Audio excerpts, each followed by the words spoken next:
La première fois que j'étais en Irak, toutes les maisons que j'ai vues là-bas étaient faites pour avoir, genre, des familles de 10-12. Tout était bâti de cette façon-là. J'étais comme, voyons, c'est bien immense, genre. Mais c'est parce que, tu sais, je regardais hier pour des maisons, puis j'en ai vu une à 600 000, une chambre.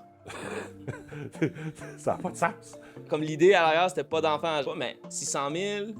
Mais tu sais, il y a une affaire qu'il va falloir se déclocher à un moment donné, OK? Tu sais, on parle souvent, ah, ils l'ont eu plus facile, ils l'ont eu plus facile. Oui, ils l'ont eu plus facile. Mais ils l'ont pas eu plus facile, il y avait la réalité, mais c'est que les maisons, dans le temps, les familles vivaient, exemple, puis c'était des beaucoup plus grosses familles qu'aujourd'hui. Là, le taux de natalité est à 1,4, je pense, 1,5.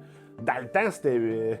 Il y avait des familles de 12, là. Mais tu sais, un appartement, mettons, on parle même pas d'une maison, un appartement, c'était beaucoup plus petit. Et tu sais, je me souviens, moi, plus jeune, on était plusieurs dans la même chambre, là. Moi, tu comprends ce que je veux dire? C'était normal, c'était ça. Aujourd'hui, faut que chacun ait sa chambre, faut que chacun ait son endroit. Correct, c'est un style de vie qu'on veut se donner.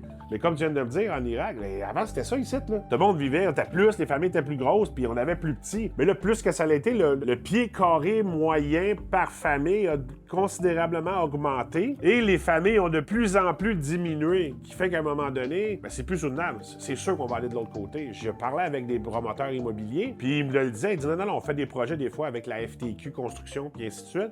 Puis la FTQ, ils disaient non, faut que tu fasses les plans, là, diminue le pied carré. Là. Parce qu'il faut être capable de bâtir des choses jusqu'à là, on va être capable de se payer. Parce que si tu continues le même pied carré normal, il coûte le même pied carré. Regarde, il y a des grèves en ce moment sur la construction. Fait qu'ultimement, il coûte plus cher de se mettre obligé de payer plus cher, mais si tu construis, ah oui, il manque de logement, mais le monde ne sont pas capables de se le payer.